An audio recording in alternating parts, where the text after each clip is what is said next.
Now if I could ask you to stand so we could say the Pledge of Allegiance. I pledge allegiance to the flag of the United States of America and to the republic for which it stands, one nation, under God, indivisible, with liberty and justice for all.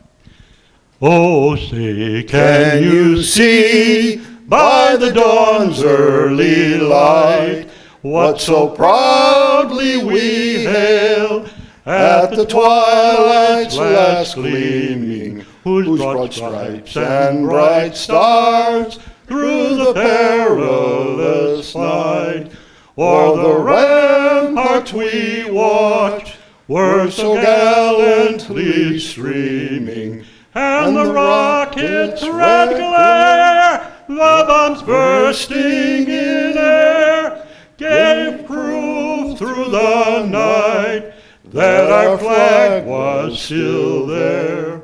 Oh, say, does that star-spangled banner yet wave o'er the land of the free and the home of the brave?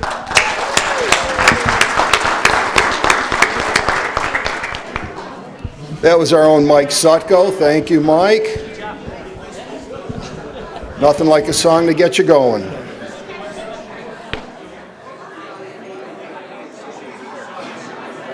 I'd like to share with you the Chamber mission statement. The Oaklawn Chamber of Commerce works to represent and advance its business community, striving with constant integrity, fairness, and cooperation to promote and improve the economic atmosphere, business climate, and image of Oaklawn. I'd like to take a moment to recognize our executive officers and board of directors in attendance today. Jim McKenna, President, Allegra Marketing Print Mail. Phil Costello, Oaklawn Park District, First Vice President. Second Vice President is in Florida. Natasha Williams, Treasurer. Kathleen Farrell, Oaklawn Bank and Trust, our Secretary. And Eileen Curlin-Walsh from Curlin-Walsh Law, probably in court. Dr. Sandra Burry, Complete Vision Care. George Shakaris, Physical Therapy and Balance Center. Sharon Dahlman, Grace Point Place.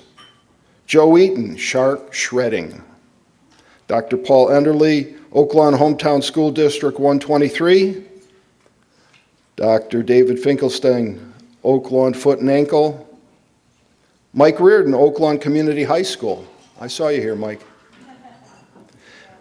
Neil Shalaby, Republic Bank. Jill Stetson, Skin Trust. Mike Sutko, World Travel Mart, and opera singer. Joe Sawinski, Century 21 Affiliated Pro Team. Bernie Deere, Midwest Business Consulting. David Dewar, Tax-Free Retirement Solutions. Nick Galino, JP Architects. Tom Javorczyk, Oaklawn Public Library. Ginger Morgan, Thompson and Kunster Funeral Home. Charlie Shirk, Hilton Chicago Oaklawn, and our host. Pastor Daniel Stidham, Calvary Church. Sharon Vetch, the QuickBooks Queen. Nicole Wetzel, New Consulting. And Linda Wong, Express Employment Professionals. Great. We're going to forego the self-introductions in the interest of time. And do we have someone to do invocation? Well, first we're going to introduce the members. Oh, great. We're pulling that up to the beginning of the agenda. Oh, okay. So you have the list right there. Okay, we'll start with Carson Butler. Okay, so we're going to introduce our new members. Please come up, take a few minutes to introduce yourself and your business. You'll be presented with your chamber plaque, which and we'll take a photo too. And we hope that you'll put your plaque in a very prominent location in your business. Connor Butler from Carson Wealth.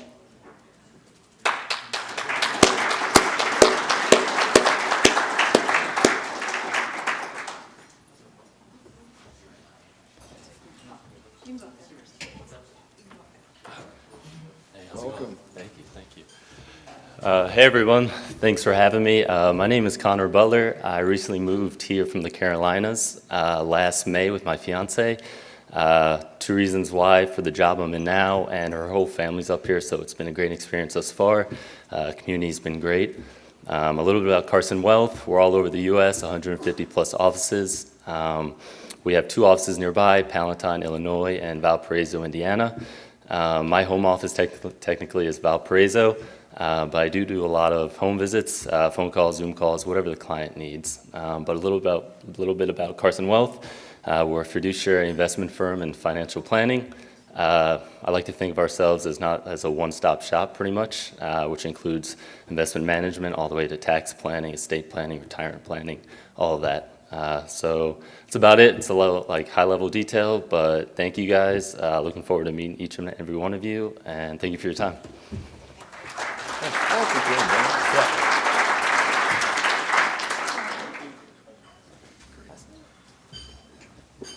Next up, we have Tim Dunworth from Mark Dunworth Foundation of the Arts. Actually, we're not sure if they're here. Okay. Let's go to Kevin Flint at TBK Promotions.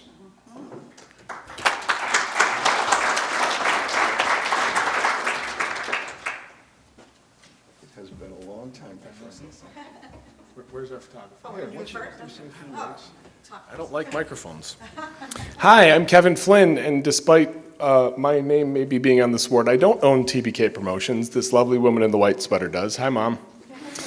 I bring that up because about 80% of my professional career, I've had people say, "Oh, isn't that great? Your mom works for you." So for all of you in the room, I work for her, and I have for most of my career. We're not very different from Jim. We're in the logo merchandise business, except we sell the other half. We sell non-paper products for the most part, corporate stores and gifts and awards and those sorts of things. I'm looking forward to talking to this guy again because it's probably been, I didn't have children, so like 18 years. Anyway, I look forward to meeting you folks, and we've been in town just 1 year, but in business for 30. Thanks.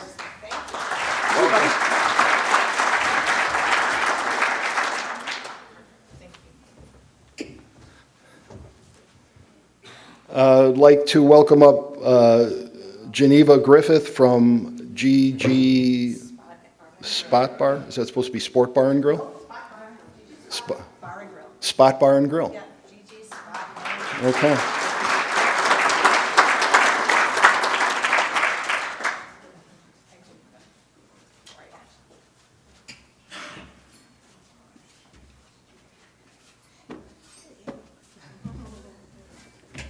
Hello, everyone. I'm Geneva Griffith. I've been a part of the community for 5 years now. It was an honor to be added as a member to the Chambers of Commerce. I'm the owner of GG Spot Bar and Grill, located on the corner of 9600 South Pulaski. More relaxed type business, after work, decompress, have a good time, full of laughs and smiles. Best days to come by is on Wednesday and Friday for our karaoke. Our specialties would be our fish fry Fridays and just a lot of comfort food. I look forward to meeting each and every one of you guys. Thanks again for allowing me to join the Chambers of Commerce. Thank you. Thank you so much. Very nice.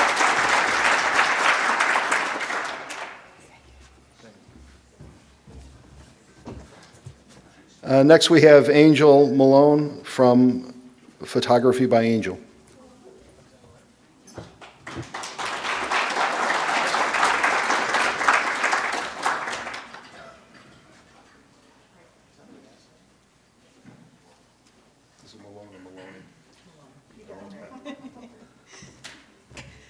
Hi, my name is Angel Malone. I'm the owner of Photography by Angel Studio in Palos Hills. We're located at 10708 South Roberts Road, and we can help you with all your photography needs from your personal life to your business life. Thank you for having me today.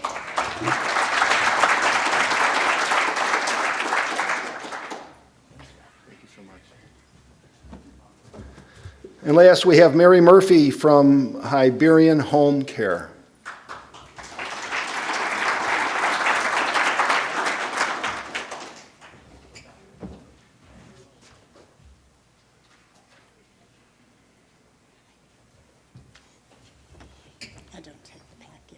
Hi, my name is Mary Murphy, and I'm the owner of Hibernian Home Care.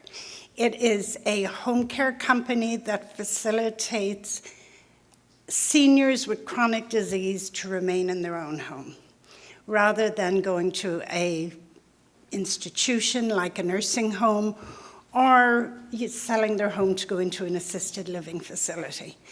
Primarily, it's a senior market. However, saying that, we really only cater to people that have chronic disease, Parkinson's, stroke, Alzheimer's, there's numerous others. I have a background in healthcare. I'm an RN, and I have other RNs working on our team, and we incorporate RN oversight into the home care. That's it. Thank you.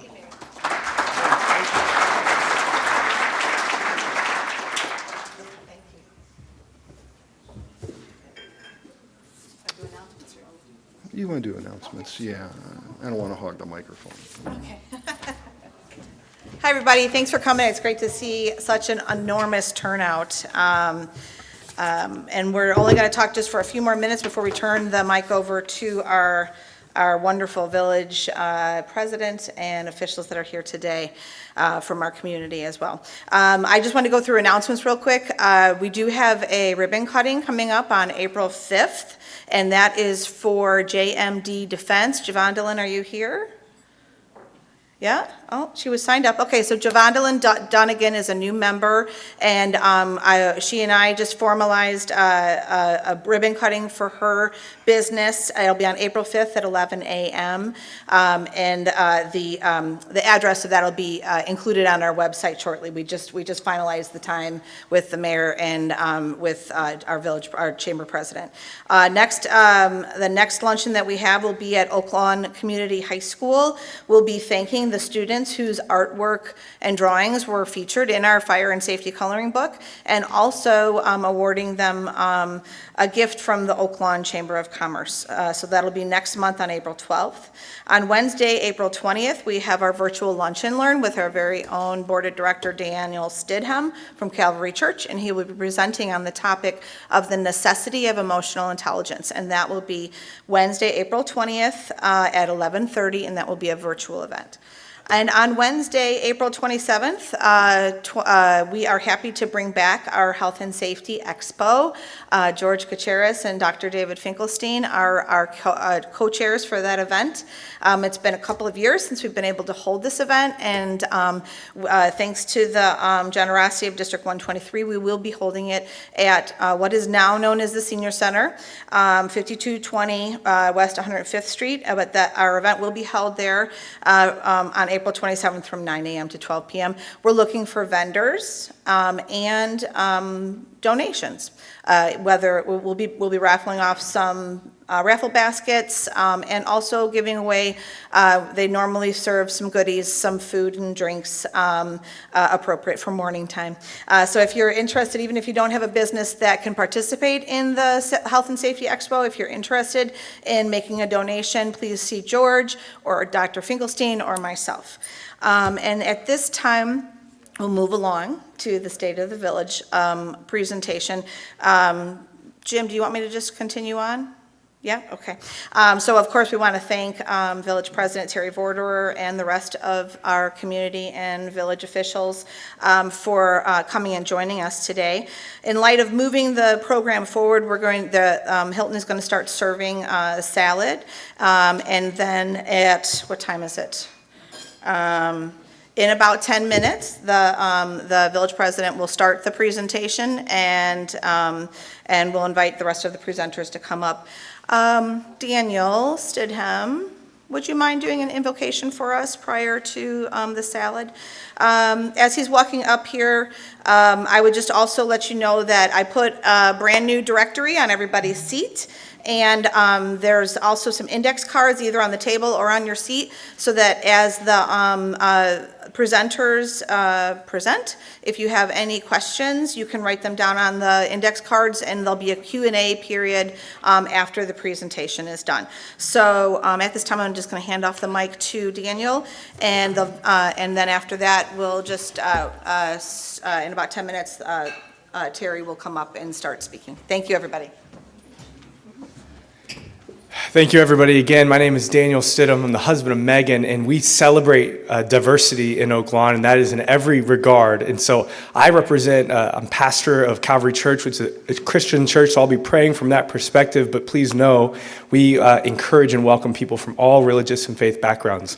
That being said, would you now bow your heads in respect to as we say this prayer. Father in heaven, I thank you for these leaders who sacrifice their blood, sweat, and tears that people might be served and encouraged and loved. Would we pray for our Oak Lawn leaders, our Oak Lawn representatives, that you would give them wisdom, that you would help us collectively seek the good of Oak Lawn, that all might say that this is a flourishing village and a flourishing town. Would the relationships, the laughter, and the conversations be blessed today and encouraged? We thank you for those, including Ann and the Hilton and those who've served to gather and put together this meal and this grand event. We pray your blessing over Oak Lawn and the encouragement of each other through relationships face to face. We thank you for this privilege to meet and gather. Bless our time and our food and our conversation. In Jesus' name, amen.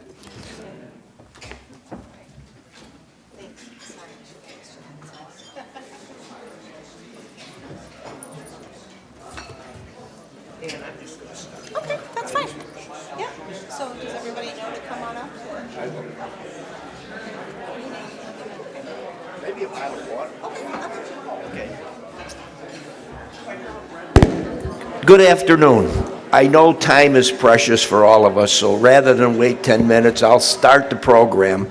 Will my staff, Park District representative, library representative, please join me up here on the stage?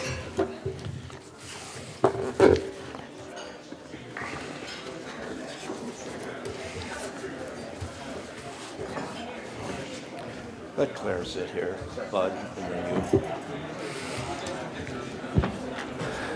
You know, I thought I'd start this out with a little chuckle I heard last night.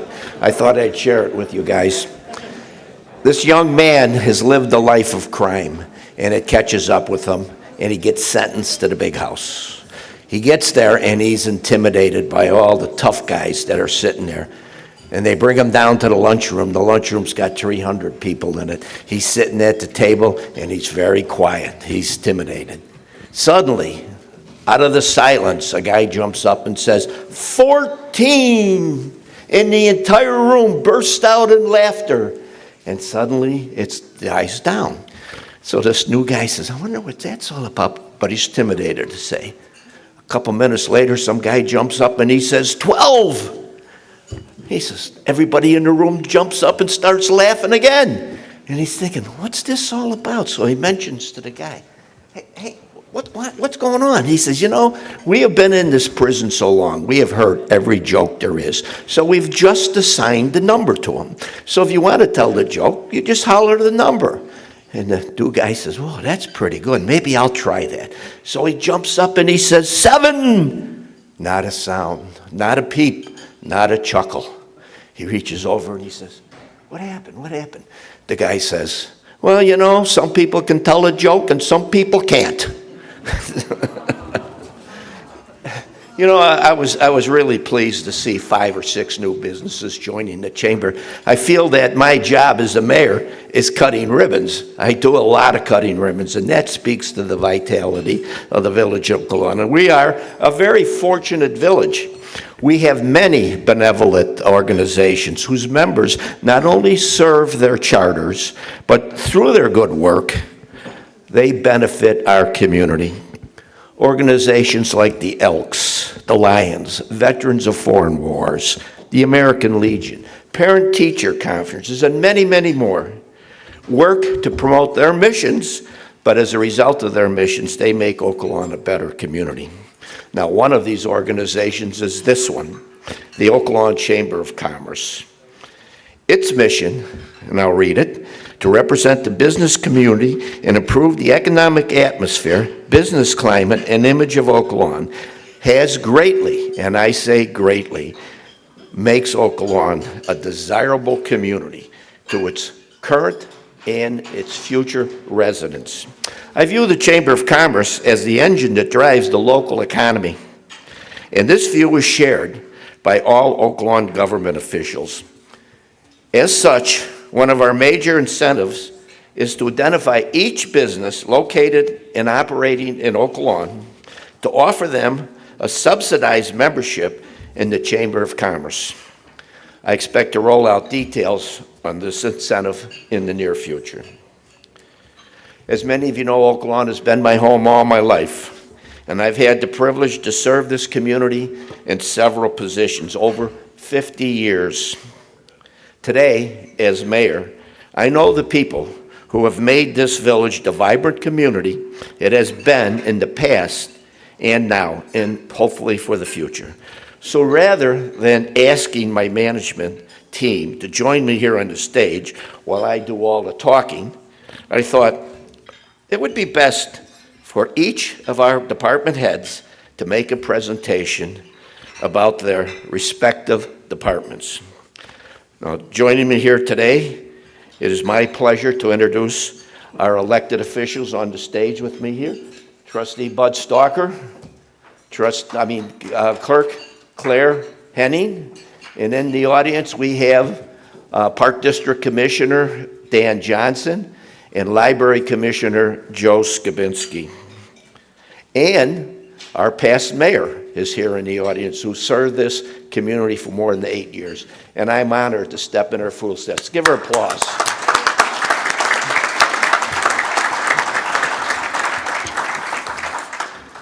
Now, before we start, I just want to make a mention of a couple of things that you may not know about the village of Oak Lawn. Did you know that Oak Lawn is the 22nd largest municipality in Illinois?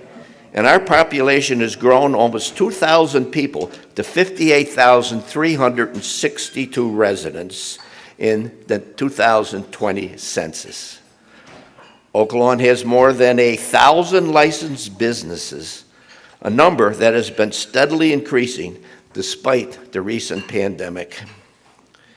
We have a world-class and award-winning medical center, Advocate Christ, and the Children's Hospital, Advocate Hope, in addition to other excellent medical groups like Duty and OSF. And I will be making a proclamation at our later board meeting on Ronald McDonald House. It serves this community in our hospital in a way that most people don't even know. Many families who have to come from out of state while their children are being treated are kept and hospitalized, and they're kept in Ronald McDonald House, which is an amazing facility. I've been in it a couple of times, and I truly admire the work they do. We have outstanding schools, an award-winning park district, an extensive public library, a children's museum, and a vibrant theater community.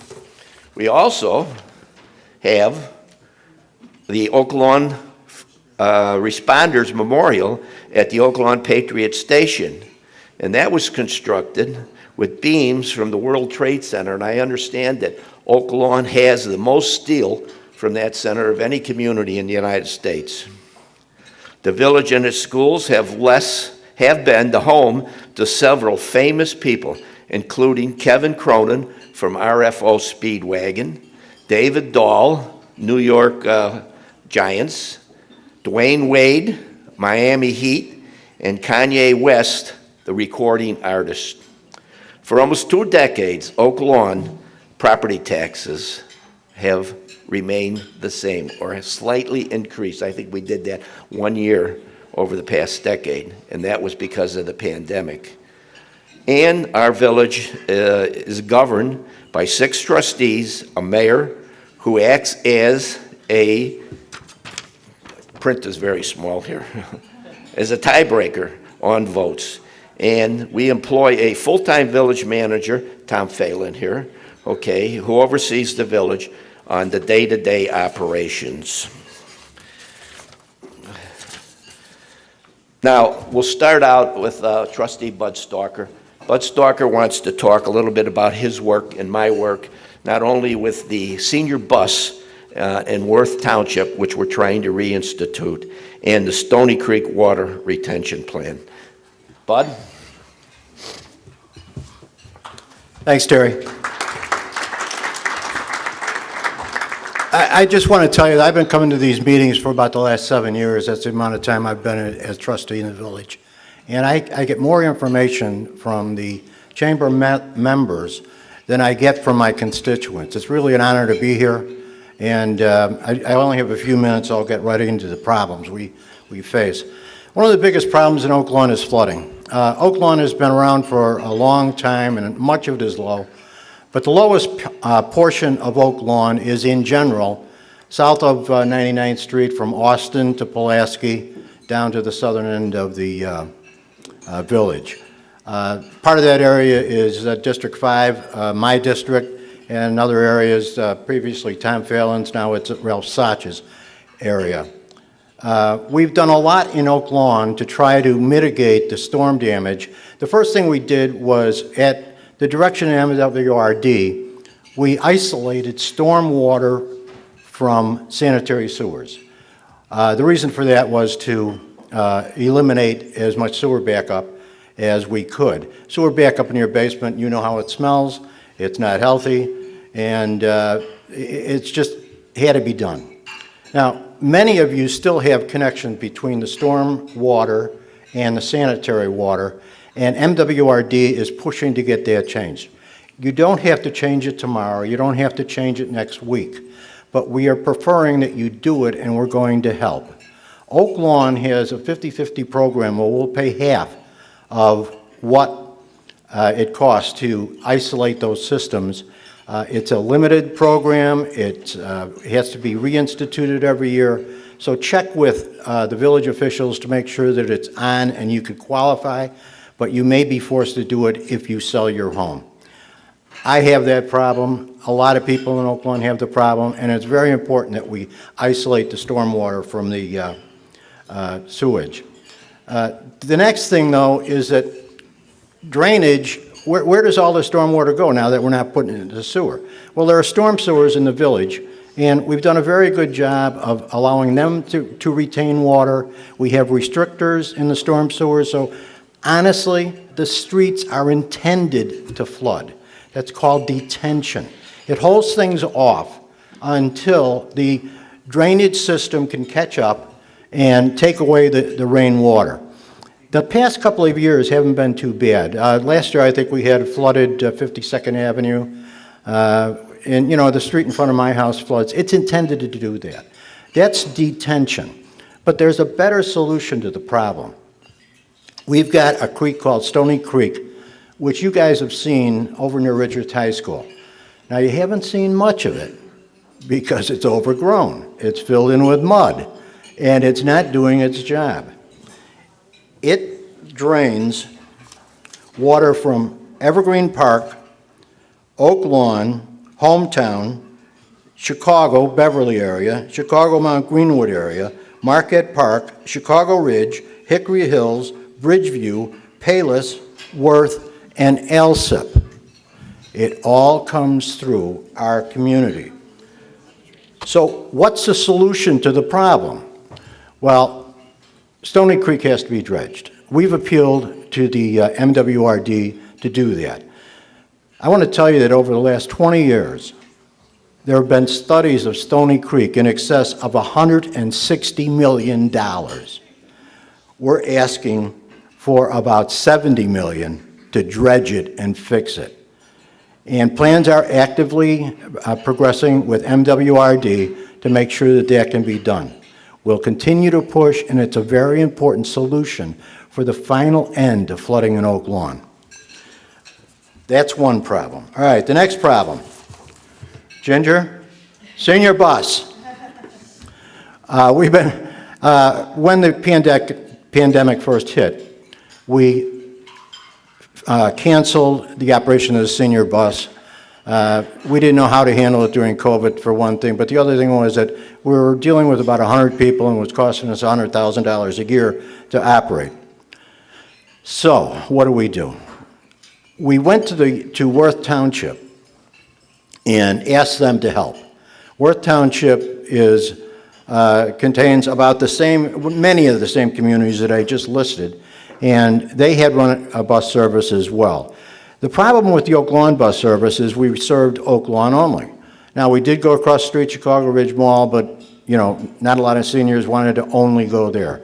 They have doctor's appointments around the area and things like that. So we've been talking to Worth Township, and they've recently agreed to move forward with a senior bus service out of Worth Township. Tacitly agreed. They still need more information. We're supplying them a bus. We own a bus that runs well. We've got one that'll run most of the time as a standby. And we're meeting the 21st of this month to try to move this issue forward, and we hope we can do it at that time. Now, I went through all these things very quickly, but I'll be happy to stay after the meeting and answer any questions you have. So if you have them, save them for then. Thanks.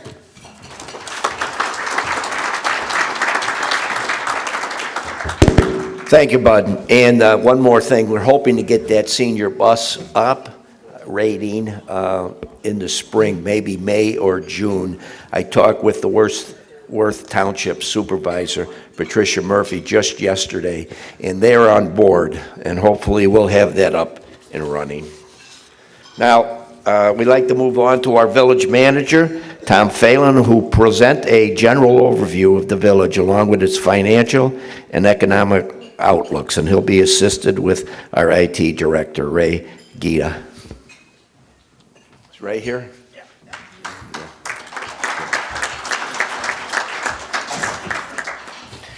Thank you, Mayor Vorder.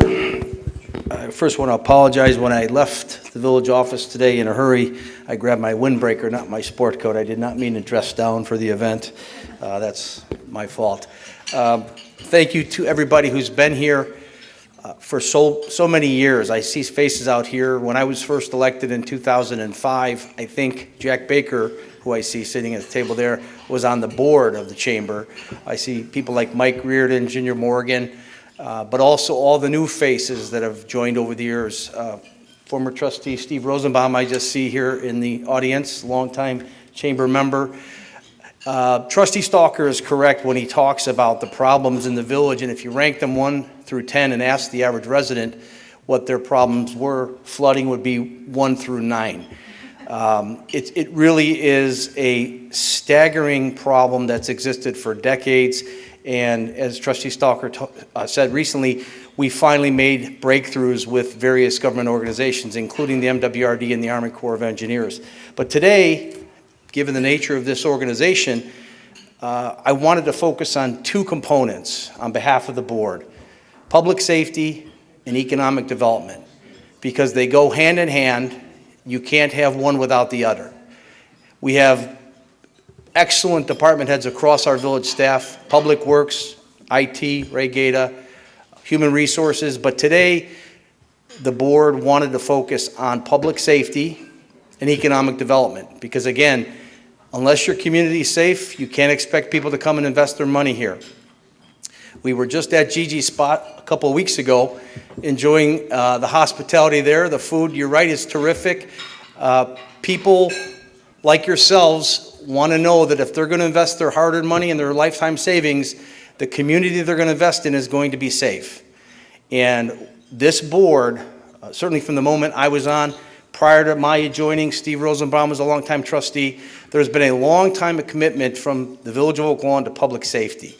And when you couple that with what we, for several decades, have committed to: stable property taxes, fiscal conservatism, making sure that the money that you, as business owners, managers, residents, entrust in us is well spent, we see results like you're going to see on this first screen here. The Oak Lawn Commons Shopping Center.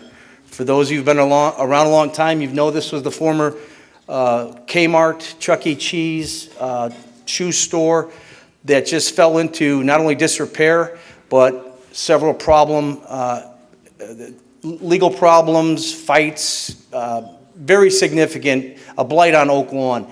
I was not on the board at the time. Former Mayor Sandra Burry led the charge. Trustee Vorder, Trustee Stalker worked hard to resolve those issues, and then worked even harder to provide economic incentives to attract what you now know and as the most valuable retail center in the Chicagoland area, maybe Northern Illinois. This has been confirmed by a couple of different commercial real estate brokers, it's likely going to fetch more than $80 million. Now, part of that is due to the anchor tenant, Dooley, which is the former DuPage Medical Group. Anytime a hospital group takes a large, significant space, they can afford to pay a little higher premium because, of course, it's a business that's never going to go out of business. We partnered with the developer and DuPage Medical Group, and now we'll receive about $340,000 a year for the life of their lease, 20 years. That's significant for this reason. Oak Lawn, because we have the excellent level 1 trauma center, Advocate Hospital, the Children's Hospital, it's uniquely positioned geographically and demographically, income levels, generally older population. So we are being inundated from medical organizations. And while they do great work, when they're tax exempt, we lose property taxes. We lose retail taxes. And it's not a disparagement to say we don't want them there, we do, but if we weren't careful, our entire 95th Street corridor would be medical offices. And this partnership with DuPage Medical Group provided a unique opportunity that hopefully will replicate because, again, we would welcome all medical use, but for the fact that we need to collect property taxes to pay for public safety, to pay for public works. So this is a unique arrangement. We're very proud of it. You got great stores like Amazon Fresh, Shake Shack, and others. And this is what I wanted to highlight when you combine public safety with economic incentive and you have a board that's committed to keeping property taxes stable. These are the results we're looking to. On the next page, you'll see some more recent activity, and I understand I can click these if I want. Thank you, Ray. The village, through our economic incentives, by and large, have been able to attract or are in the process of negotiating to bring several new businesses to the village and several great name businesses on top of it. You look up in the corner left, Birdie's is a local resident who invested a significant amount of money into the retail center at 111th and Pulaski and is just now the talk of the town, literally. If you've not been there, and I'm not a golfer, unfortunately, I love everything about it except the golf part, but it's booked solid from 9 a.m. till 10 p.m., the golf bays. The food is excellent. Again, the proprietor there is a local resident, but that's just one component. We also have Hog Wild just recently opened, Cork and Bean down in the middle, a woman-owned business. Former trustee Tim Desmond's wife started that business. Amazon, of course, opened. Harley Davidson, Windy City Motors just signed a lease for the old Sports Authority next to Staples at 97th and Cicero. They are the #1 Harley Davidson dealership in the Midwest. And for those who don't know, this isn't your typical motorcycle Harley Davidson. They're $25,000, $35,000. Dentists, doctors, and the like buy them. This is a huge victory for the village of Oak Lawn. On my way here, for what seemed like the dozenth time in the last 15 months, I was on the phone with the owner of Paisan's Pizzeria, which is an up-and-coming, excellent chain of family-oriented Italian restaurants based in Berwyn and Cicero, and they're growing like a weed. I used to be a franchise lender for Merrill Lynch a long time ago, and when I first met them, everything about them strikes you as a next Bona Beef, next Portillo's. That kind of experience, excellent food, great operator, and we're negotiating with them to take the empty pad at 111th and Cicero, which would put kind of the cherry on the top of our Stony Creek development. So there's a lot of activity, and I just wanted to focus on this notion of this is a board committed to attracting business here. Our former mayor, Sandra Burry, almost coined the phrase Shop Oak Lawn. Everybody talked about it, but she did things about it. She created events. She sponsored trolleys up and down 95th and Cicero, tied it into our events like the Santa on the Green. So kind of put her money where her mouth is, and we want to continue that legacy and also focus on investing in Oak Lawn. Because again, it begins and ends with people like yourselves or the businesses you work for committing their hard-earned capital to our village and then us benefiting from that economic growth. So, Ray, if you can click to the next slide.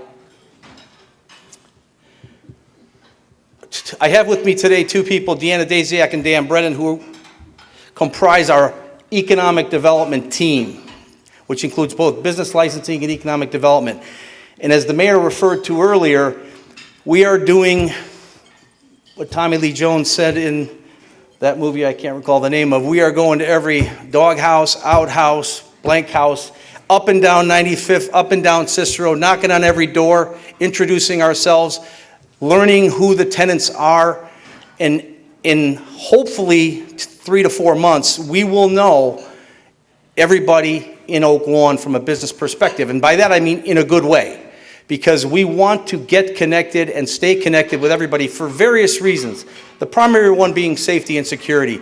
As we all know, the world has become a more dangerous place, very unsettling times.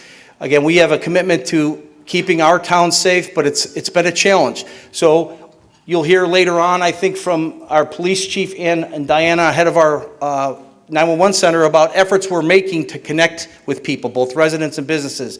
We want to know who everybody is, who we can contact in an emergency. We want you networked with us on our smart 911 platforms. If you have security cameras, we'll hear from somebody who can network those together that will help us not only solve crimes, but hopefully prevent crimes from happening.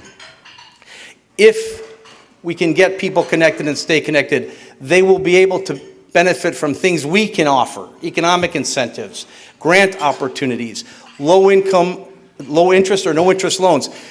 We were in the process of rolling out a HUD-backed program for forgivable loans. The criteria was a little rigid, though. When we looked across the landscape of our businesses, we felt it was a little rigid. It wouldn't benefit too many people, so we've relooked at it, but we are going to roll that out this year.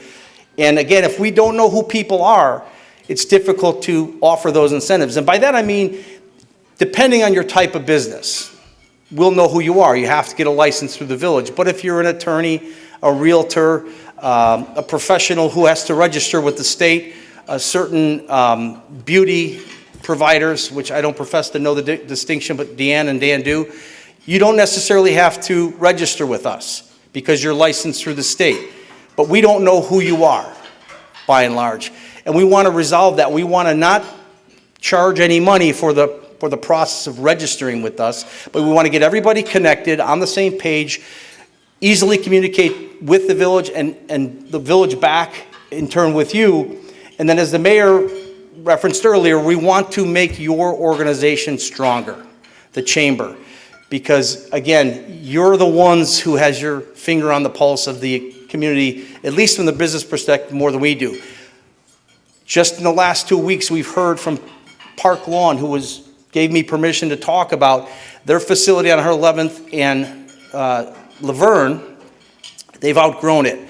They need to move back into the community. So they asked me to come to this meeting today and just to express to those of you in the business community, if you have space, 4,000 or 5,000 square feet, or know of it, or are next door to it, you could contact Park Lawn directly or myself, and we're going to try to get them more into the community as opposed to on the outskirts of Oak Lawn. That's just one of the examples of the things we can do in working together.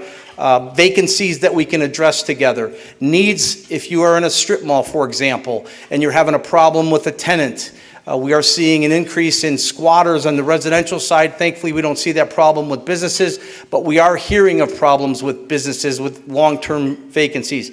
It'd be nice to say that we can keep abreast of all of that in real time. We can't. We'll rely on the people in the community, especially in the business community. So that's one of the things you'll be rolling out. Perhaps you've heard from Dan Brennan already. He's knocked on your door, talked to your manager or owners. But we really would like the chamber's help, and we think it'll be a good relationship both ways because, as the mayor said, I'll repeat myself, we will be rolling out a subsidized a subsidy for chamber members, first-time chamber members, to help grow your organization.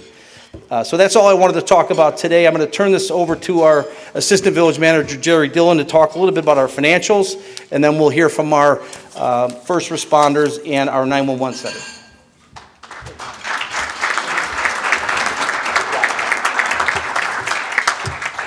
Okay, thanks, Tom. Appreciate that. So as Tom mentioned, my name is Jerry Dillon. I'm the Assistant Village Manager / Controller. I've been with the village, working for the village for about 10 months now.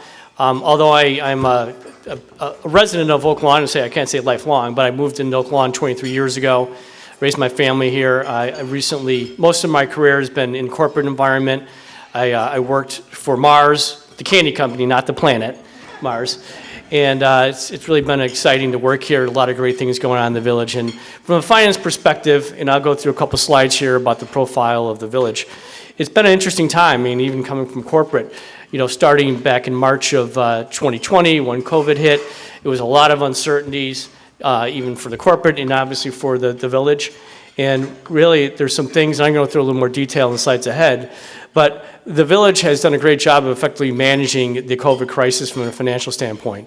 And I think it really started, and it's credit to the board and Mayor Barry when she was here, that, and I was not, but in March, the village board made some hard decisions about spending cuts and realizing none of us knew the impact of COVID, how long, but made some decisions early on in the crisis that really helped the village in the long term, and we're a little better positioned today because of the decisions, the hard decisions they had to make. As we get into 2021, things have improved. You saw, obviously stores open, retail stores open, sales tax revenue started to increase. Obviously, the federal government, with some of the subsidies they've offered all of us as taxpayers, helped a bit in terms of stimulate the economy. So we saw improvement in 2021. Also in 2021, as many of you might know, the village signed a sale of leases of several cell towers along the village. You may not notice, but the village does have several cell towers on property. We sold the lease for a number of years, I think up to 50 years, but also with that, there's some sort of partnering of revenues that we would get for any new leases they signed. Maximizing grants and revenues, again, some things were done before I got here. There's CARES Act, there's the government, county, federal, offered funding for supporting through the COVID crisis. The village took advantage of everything they could with that. Also with that, the village did receive, actually we're getting our second tranche, but part of the American Rescue Plan that was passed by Congress early in 2021, the village is getting up to about $7.4 million of grants related to the American Rescue Plan, which we have a number of years to spend. But part of that is really to make up for lost revenue that the village probably in all municipalities and taxing agencies had received throughout the U.S. Pensions, I'll talk about this in a little bit too, but pensions obviously is a big challenge for a lot of public agencies. The village is not any different. This is funding pensions for our fire or our police. It's back on track, and I'll get a little more into that in a minute. In 2022, we did put our budget out. It's actually available for you guys to read online. It's also at the village. It's a balanced budget, which is good. You always want to have a balanced budget. And so far throughout the year, things are going okay. I mean, there are, like any budget, you put it out there, there's always some things you just can't, foresee or maybe realize the depth of it. We are seeing a bit of an impact of inflation hitting some of the spending, especially on fuel and materials. Obviously, as the year goes on, we'll keep an eye on that and, maintain a balanced budget. And then you might have seen also, it was discussed at the last Board of Trustees meeting, and we're refinancing about $70 million worth of bond. We're putting a bond off for about $70 million. Of the $70 million, 50 is related to bonds that are currently outstanding. Some date back as far as 2006. And with that, the reasoning is that with rates so low today, and obviously they do fluctuate, we'll potentially get about $5 million of savings over the next 10 to 15 years by refinancing these bonds. All the bonds that we're refinancing are basically at a would be at a lower rate today than they were first established when they were first put out, a couple of years ago. So, next slide.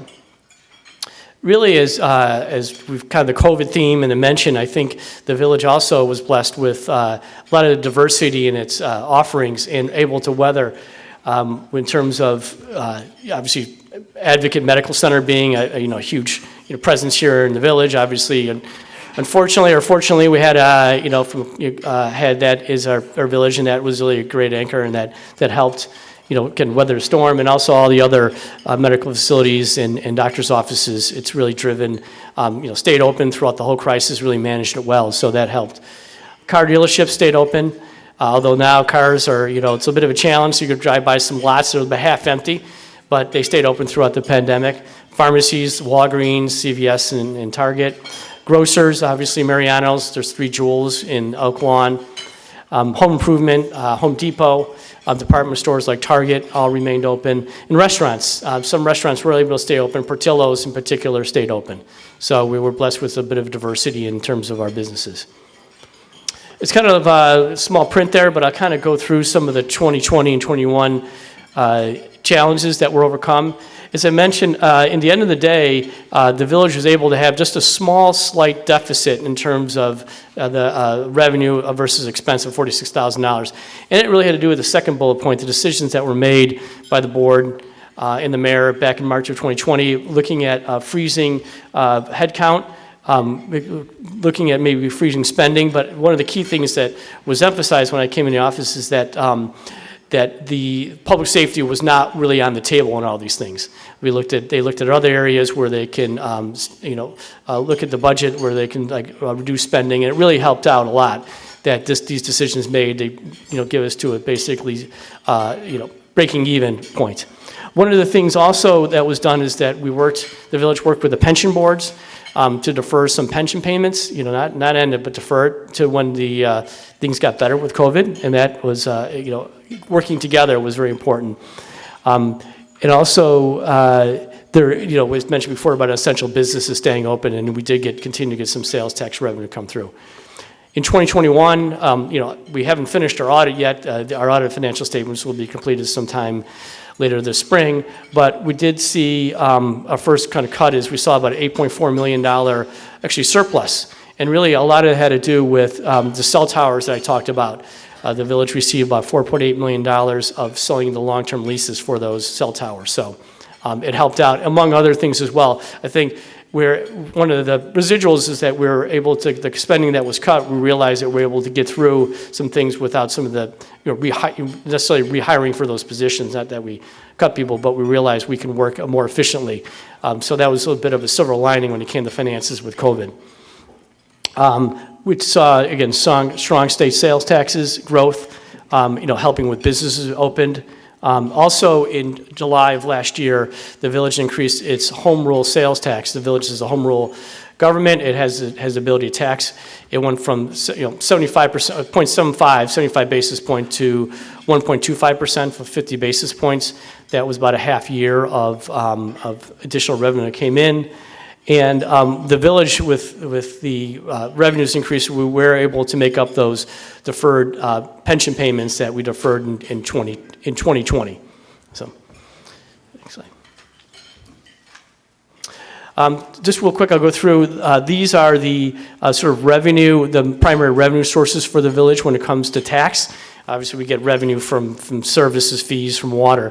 But you see, property taxes is our largest revenue source. And as the mayor mentioned, there was a slight jump between 20 and 21, a couple $100,000 due to the pandemic. It really was needed, but it's very small. You can see, although it's the largest piece, it really remains sort of the most stable and most unchanged of the other ones. The state sales tax, that's really a reflection of you saw it was dipped down a bit in 2020, came back up, and it continues to be strong. Again, that's just a factor of businesses opening. And also, what's new also I'd probably mention in 2021, is there's a new state sales tax that's called a level playing field tax. And actually, the state is now sharing more and more sales tax revenue from online sales. They're taxing online, like the Amazon. Before there was, for a long time, there's always been a challenge of how you tax those transactions. The village is collecting, or the state is collecting that, and the village is getting a portion of that, what they call level playing field, but basically it's the internet tax. It started last year, and we have a full year this year. I mentioned the home rule. You see a big jump there in sales tax. Really, that jump is related to just businesses opening up, and also an increase in our home rule sales tax. And then income taxes, the state does give us about 6% of where you pay your state income tax. The village does get a little portion of that back. So it's just a reflection of the village's portion of income tax. My last slide is really the expense, and this is also kind of driving home a lot of things I've talked about.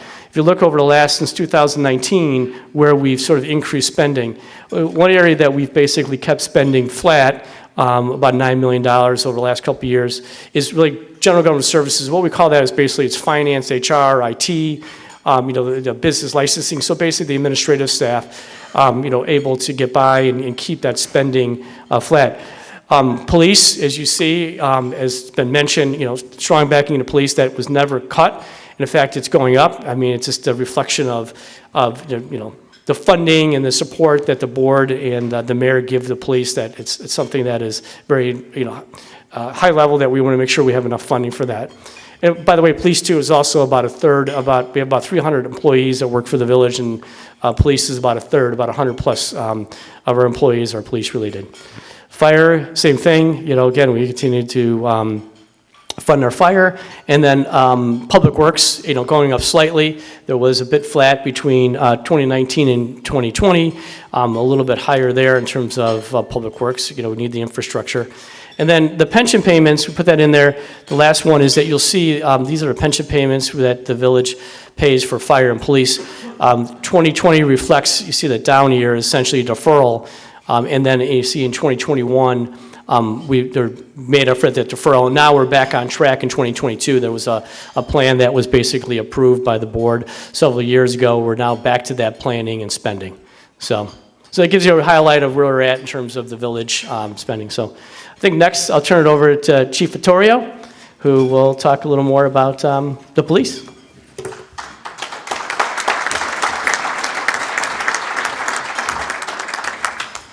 All right, thank you, everybody. I'll try and be brief so you guys can get to your lunch. Right up there is our mission statement. I'm not going to read it word for word, but what I'd like you to take a look at is the second sentence there where it says, "We pledge excellence, initiative, and integrity." Ever since I've taken over as police chief, I've really stressed excellence and integrity with my officers, and I'll get into the initiative a little bit later. So just a quick overview, and first I have to give credit, I don't think she's here, but the executive office manager, Kim Roach, she put all my slides and clip art together, so I can't take credit for it, so I give her a little shout out.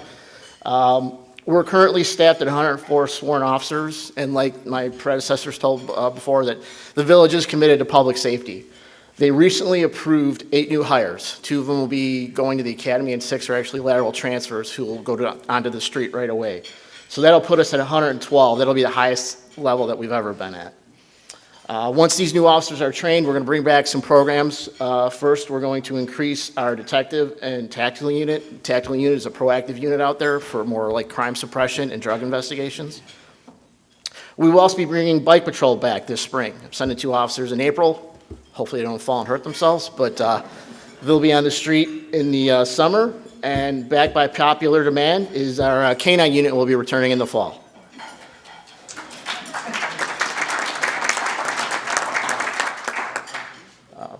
Right there. A couple things too, when I talked about that initiative in our mission statement. Earlier in 2021, we formed a partnership with Cook County Sheriff's Response Team, and what that is that addresses mental health. As we all know, mental health issues are on the rise, especially with the pandemic and the economy and everything else that's going on in the world.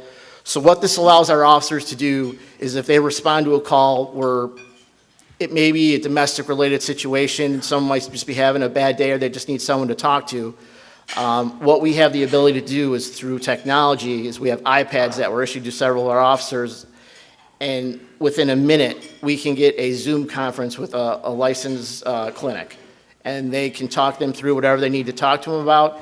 And our officers have found that works really well because, everybody in this day and age, everything's technology. They got to have it in their hand. So they can literally, instead of talking to someone or trying to talk to an officer who they may feel threatened or intimidated by, they're holding an iPad and they're just talking. They're having a one-on-one conversation.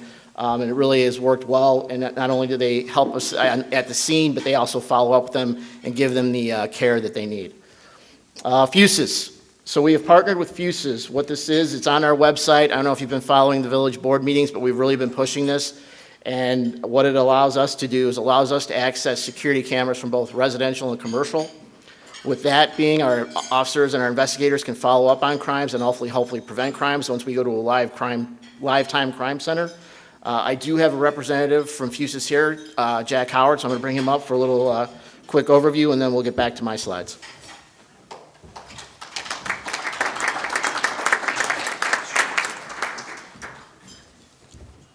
Thank you, Chief, and thank you, Village Manager Phelan, for having me. So by way of introduction, my name's Jack Howard.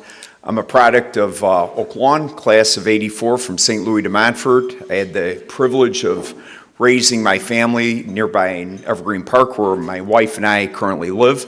This is a great homecoming because I'm going to tell you a quick personal story. Back in 1991, my wife and I were attending Eastern Illinois with one of our good friends sitting at the table to the left there, and my wife, who was a hospitality major, decided to take an internship. The internship was right here where you're standing at the Oak Lawn Hilton. So fast forward, she graduates, she's offered a job, she starts at the front desk, works her way to the back to sales and catering. Her first boss, Brian Anderson, just stepped out, and all the time we're getting ready to raise our kids. We chose to send them through Catholic school, so I'm working. I just finished up a career with law enforcement, spent 28 years, just retired from Cook County.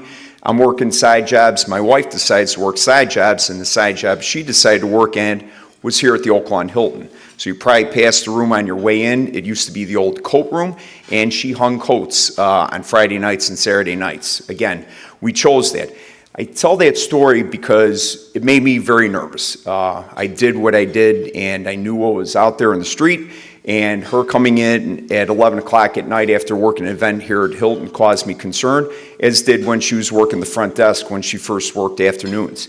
If I knew the Oak Lawn Police Department had access to the Oak Lawn Hilton cameras and that my brothers and sisters at the Oak Lawn Police Department were providing some level of real-time security, it would have made me feel a lot easier.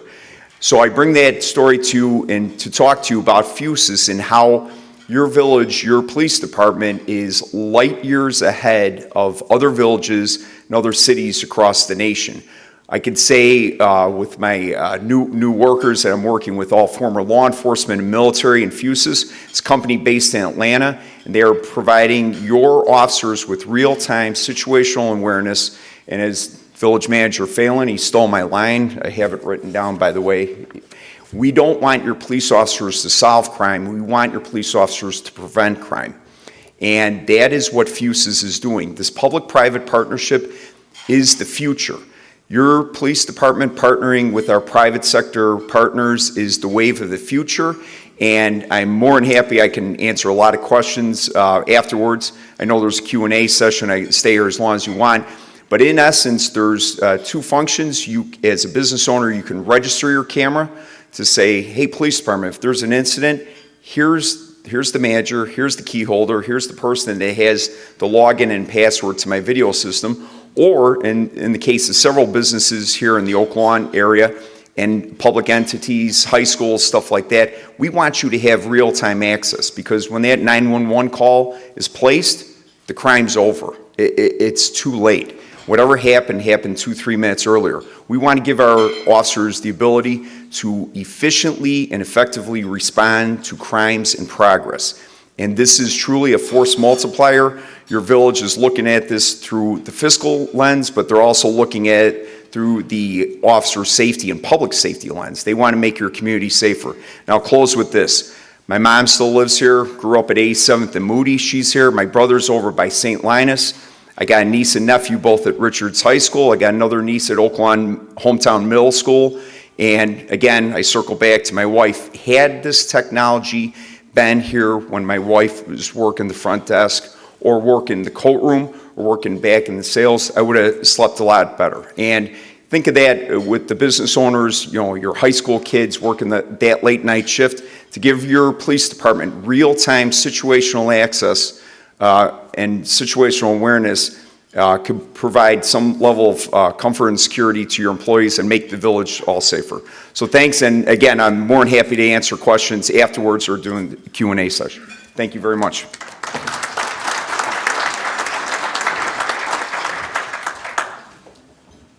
Thanks, Jack. And I only have one more thing. I'm just going to touch on it briefly. I'm sure a lot of you have seen what's been going on in the news, and lately there's been a lot of anti-police legislation. And I can't say enough about our village board. They've been behind us 110%, but we need your help as well. Some of these bills are really handcuffing us to what we can do. There's unfunded mandates, eliminates cash bail, limits our arrest power on Class B and C misdemeanors, just to name a few.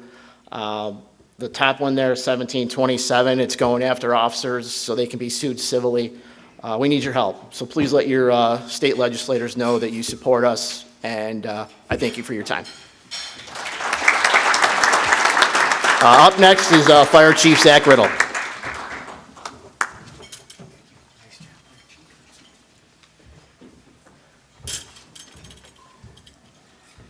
Good afternoon, ladies and gentlemen. Is it dessert time yet? Because that's the perfect time to have your few minutes, and thanks for allowing us to be here and sharing some thoughts.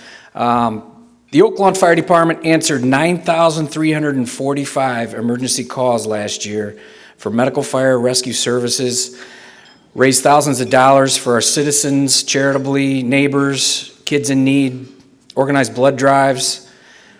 We served one citizen per hour, every hour, all year, during the most deadly pandemic in over 100 years. At the Oak Lawn Fire Department, your life's our mission. So I'm going to talk a little bit about our mission, vision, and values, about who we are, and about what we do.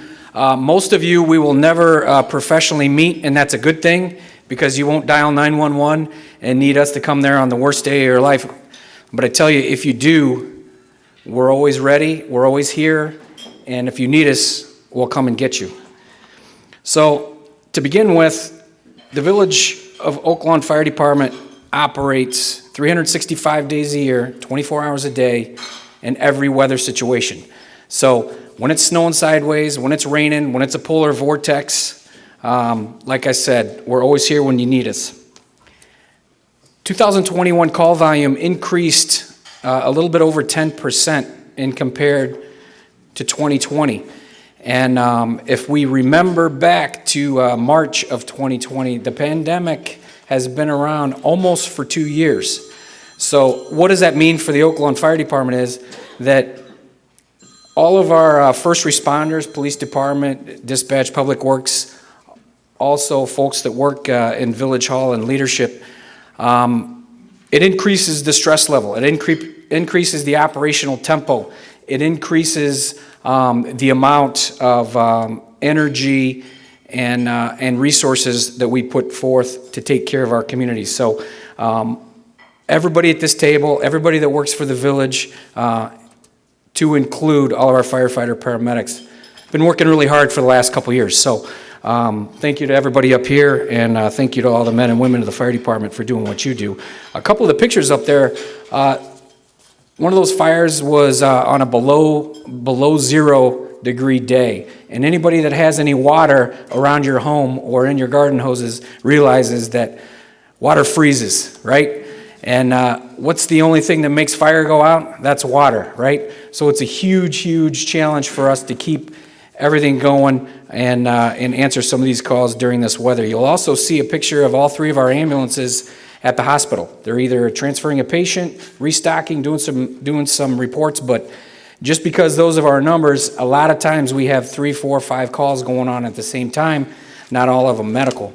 Next slide, please. Who are we? We have 74 total personnel, 69 men and women on 3 shifts that are actually on the line. The mayor, the village board of trustees, the village manager has committed to increasing the size of the Oak Lawn Fire Department, not only in 2021, but 2022. What that does is makes us a lot more cost effective, makes us more efficient, makes us better team members, makes us better to serve you, the men and women of Oak Lawn. Within our village, every day we have 2 engines, 1 truck, 1 squad, 1 battalion chief, and 3 advanced life support ambulances. So what you can see for our 8 square miles and for our 58,000 people, we run a lot of calls, but we have a lot of resources, and we have extra resources just in case you need us. And Ray, if I could get you to get the last slide up there. What do we do? What do we do every day? We get ready, okay? And by getting ready for us is training, education, professional development, which goes into our vision statement. So anything that makes us better, safer, faster, smarter, That's what we're doing every day until you need us, which leads us into respond. We can get to every single call within the village of Oak Lawn in 4 minutes or less, 98% of the time. Now, that's a pretty good statistic. So we will have somebody there to help you in 4 minutes or less, no matter where you're at within these 8 square miles. We offer emergency medical service, fire, rescue, hazardous materials, special operations. All of our personnel are cross-trained to be either EMTs or paramedics, and they also have a specialty that they do with us as well. So you have highly trained firefighter paramedics that are working for you every single day. The third thing that we do is we partner with our village, not only in community events, but also fundraising, charity events. Our guys have organized some blood drives. They're always active with the Advocate Christ Children's Hospital, the toy drive this year, thousands of dollars and toys. It's something that they do every year. And in closing here, first of all, I'd like to thank you for a few minutes to allow all of us to come up and join your meeting, share some thoughts, let you know who we are and what we do. But a lot of folks at the end of their careers ask themselves a question: did I make a difference? And I can tell you, everybody in this room, your community leaders, our village leaders, police officers, dispatchers, firefighters, they never have to ask themselves that question. So thank you very much, Oak Lawn Chamber of Commerce, for what you do for the village of Oak Lawn, and thanks for allowing us to be here. I'll be followed by Communications Director Diana Tuzignat.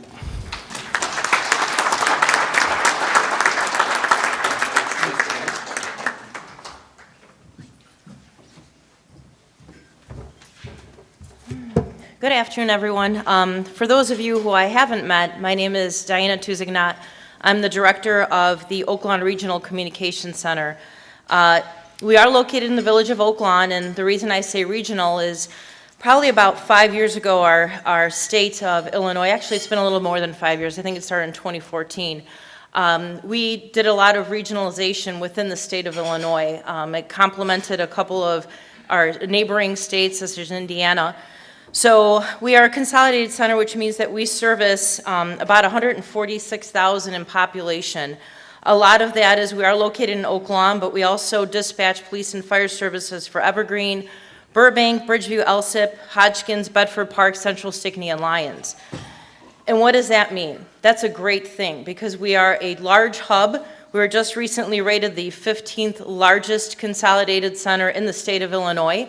At one point, there were 96 smaller dispatch centers. We're at the number of 46, but we're ranked at number 15 for the state.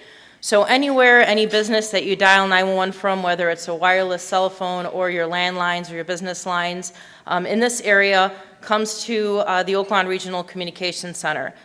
We are currently located in the village of Oak Lawn in Village Hall. However, as a result of this growth, we have about 28 employees now that we use for dispatch. We're developing a new 911 center. It is in process. That 911 center is going to be about a 46,000 square foot building. It should be located by our water tower near 98th and Massasoit. So last year we dispatched about over 200,000 calls for police and fire incidents. In 21, we answered over 223,000 911 calls, including police and non-emergency. Non-emergency means you may still need police or fire dispatched, but it's not an in progress happening now. So we do have a lot of people who still call our non-emergency lines, and you're welcome to do that, but it still results in someone actually having to be dispatched. Now, with that said, over 94% of those calls now are actually from cell phones. So no longer I don't even know how many of you actually have a landline in a residential home anymore. The percentage is really small. So even if you're dialing from a business line or your home line, chances are you may not have a landline anymore. You probably use your cell phone as your primary means of communication. And why is that important now? So we have a product that's called Smart 911. We've talked about this. We try to advertise it as much as we can. This is a product that is a registration of essentially turning your cell phone into a landline. So if you are using a landline today and we call from where we are today, it's going to show up that we're at the Hilton Here's the address, you know, it might show a desk line if we're lucky. If you dial from your cell phone, it's going to show us your cell phone provider and the number it's calling from. We don't know who it is, we don't know where you're at. So the importance of what I'm going to share with you next is the Smart 911. Oh, right, you've switched it, thank you. So what does it mean for you? There's a couple of pieces to this. One, Smart 911 allows everyone to set up what we call a safety profile. It's great for any general emergency that you have. If you're unable to talk, you get into the program, you can set it up very basic. As a business owner, if you have employees that are using their cell phones, if you don't, you know, if they're even taking a break outside, you don't have to live in one of our areas to be able to set up a Smart 911 profile, but if your cell phone dials from any of our areas, we are equipped to be able to handle and see your profile. It's only accessible to a 911 dispatch center and only if you dial 911. It's in the, Chicago has it, most of Cook County has it, DuPage County has it. These large centers have this ability to help people out to when they dial 911, you can put your address where you're linked to, you can put emergency medical conditions. It's a great opportunity for seniors. You don't have to have, if the senior is not equipped to, if they have a cell phone but they're not really great with, you know, email or technology, friends, siblings, parents, daughters, you know, brothers, whoever can set them up for this. You can put their medical condition. If anything, we get callers, if you, let's say we get a call and there's a person in a vehicle and maybe they look like they could be intoxicated. Well, if they dial or somebody knows that they're dialing 911 for help, if we have first responders go to the scene and we say, wait a minute, this person's registered, we see their Smart 911 profile, they're a diabetic. The first responders are going to treat that individual completely different than thinking they might, you know, be intoxicated. Any physical ability somebody may have. If you have individuals who can't access a doorway, maybe they're wheelchair bound, maybe they have a lockbox, all of that you can put as much or as little as you want. It's all secured, privacy, you know, is legit. I don't have access to get into anything. I can't look at it just because I want to. You actually have to dial 911 from the cell phone. So the other component of that is Smart 911. It's on the Village of Oak Lawn's website. We also have an alerts portion to that. And what that means for whether you're a resident or if you're a business that is in Oak Lawn or any of those communities, if an alert goes out, whether it's you can sign up for Cook County weather alerts on there, if an alert goes out specific to your community here or your business, whether it's an emergency and you know there's police activity in the area, we use that. Whether it's a community alert, we have road closures that might happen. You can sign up for as much and as little as you want. Do you want to be informed? Do you want to be informed fully, or do you want to be informed halfway? It's very important. We highly suggest that everyone, whether it is, if you have employees, if you are using landline, that's great, but you should always have at least a couple of cell phones that are programmed, so if you can't talk and if something's happening, we at least know exactly what business you're calling from and who you are. My next slide is it's very simple. It's smart911.com. This is kind of a look of this will show you what we see in the dispatch center. So it's an app, or you can do it on the village website, and it'll put as much information as you need. That's what actually populates, and then behind that you see a map. So when you sign up for this, it'll give us all the information, and it populates exactly where you're at. So we know where your cell phone is immediately, not in a radius, or so-and-so is calling from this location, we can't find them. So it's quick and easy. It's smart911.com. I highly recommend, talk to everybody, sign up for it, employees, residents, family members. It's a great tool. And again, it's not just used by us. It travels with you everywhere. Whatever center utilizes this technology, you could be in, northern end of DuPage County and have a medical emergency. And if that dispatch center I know is equipped with this, you'll be able to figure out who you are, where you're at, any emergency contact information. And that's all I have. Thank you, everyone.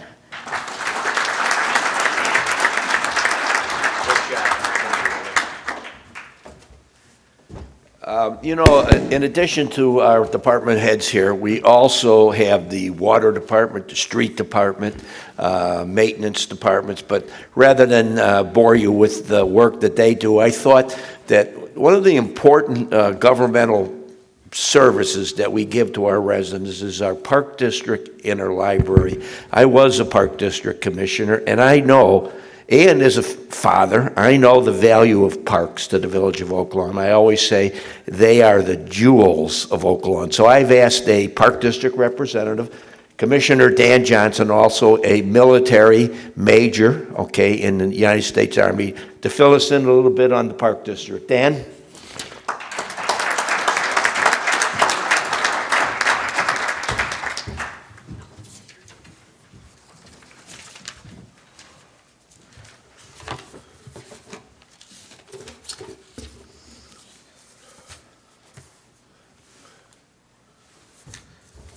Okay, a little bit about myself. Terry kind of told you. I'm one of the 3 new park board commissioners. Ryan Donahue and Jim Bushbach Jr. also got elected last April. I am speaking on behalf of Tom Hartwick, our executive director. Tom is currently attending the Illinois Association of Park Districts Legislative Conference in Springfield, lobbying on behalf of Oak Lawn Park District and other agencies across the state. Tom recently completed his first year as executive director. And yes, I am going to read directly off my slides.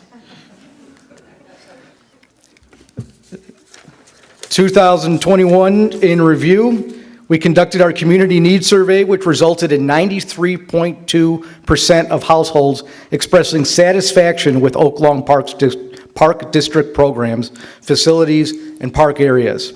Certified as an Illinois Distinguished Accredited Agency in recognition for going above and beyond in dedicated programs and services designed to fulfill our community's needs. Received our plaque at the IAPD IPRA State Conference, and I'm wearing my lapel pin that they gave me there as well. In 2021, we were inducted into the National Softball Association Hall of Fame. Continued our work with our great community partners, including the Village of Oak Lawn, by providing concerts, movies, and 4th of July fireworks. If you haven't been to a Sunday concert, I highly recommend it. Oak Lawn Public Library Story Walk, Flash before, after school care, and intramurals with the school districts. Lawn Manor and Brant Park received brand new playgrounds. Looking ahead to 2022, Oakview Center playground renovation, Lewandowski Park renovation, including a new path and new lighting, installing solar panels on facilities to increase energy efficiency throughout the district. Panels will be funded by the state-funded grants. And we'd like to thank you for your continued support. I have one last thing. I'd like to recognize Steve Lelucius, who is in the crowd. He's our Park Foundation president. Through Steve's efforts over the last couple of decades, he's been able to help the Park District with over $250,000 in donations for the things that they do. And I would be remiss if I didn't bring up that we are they are doing another fundraiser coming up at the Oak Lawn VFW. They're doing a trivia night, March 26, 2022. There are flyers on the table over in the back. See Julie Miller for tickets. That's all I have. What? September 10th is our golf outing as well. All right, thanks, Steve. Thank you for your time. Thank you, Dan. Thank you. Steve, the golf outing is the primary fundraiser for the Parks Foundation. So usually we have about 100 golfers. They serve an unbelievably fine meal. I think the whole thing's $100. Okay, it's a great day. It's a great meal. I highly encourage people who are golfers, and even if you're not a golfer, if you just want to come for a good meal, that there's a cheaper price just for the meal, right? I see.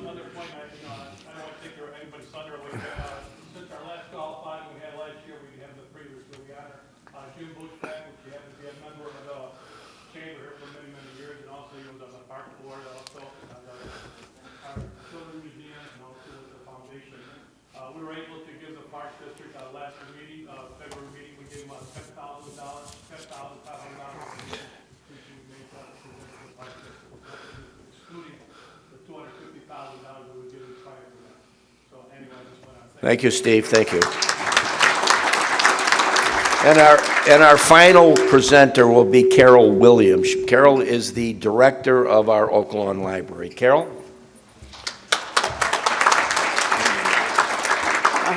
Hello, everyone. Thank you, Mayor Vorderer, for including the library in the village address this year. I have just one slide, which is the picture of the library. You get me going on slides and I'll be talking all afternoon, and I'm sure you guys all want to wrap this up, so I'll keep it short. We've all been experiencing a rough couple of years, and the library really is no exception.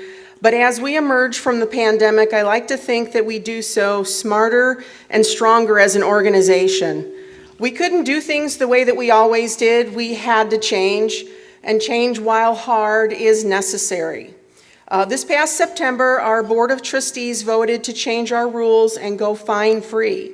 And that means that as long as you return your overdue items, we're not going to charge you a late fine.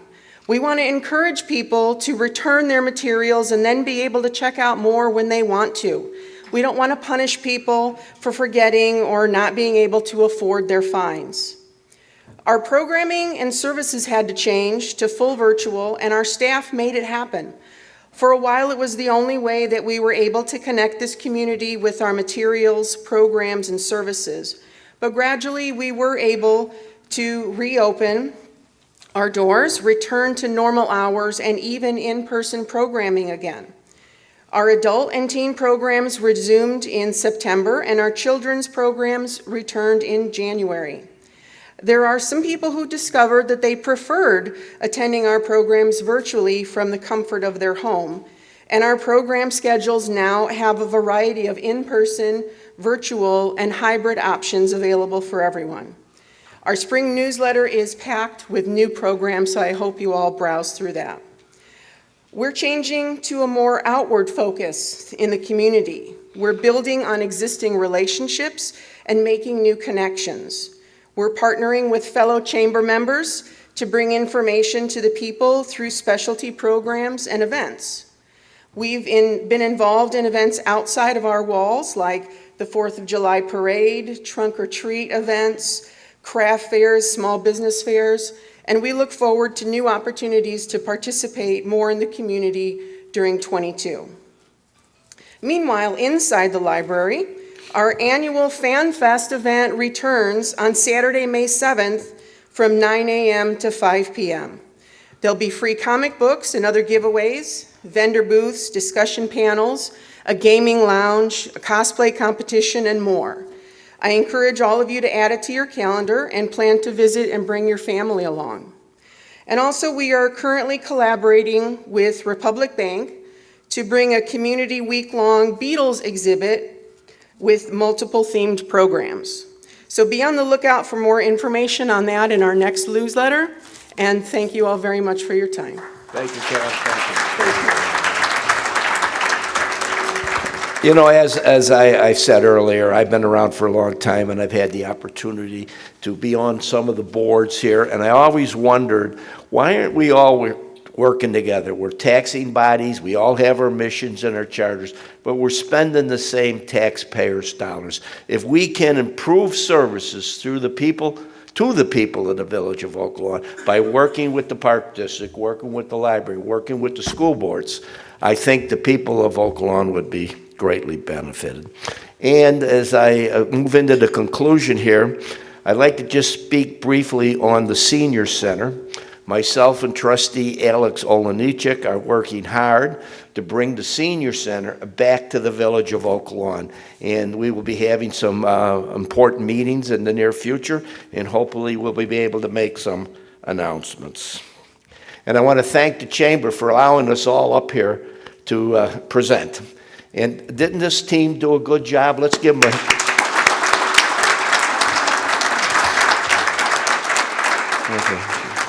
I am proud to be the mayor of the village of Oak Lawn. I am proud to live in Oak Lawn, and I only see it getting better in the future. In closing, it is right and proper to pray for Ukrainians whose freedoms are under attack. I'm reminding of the item, freedom is not free.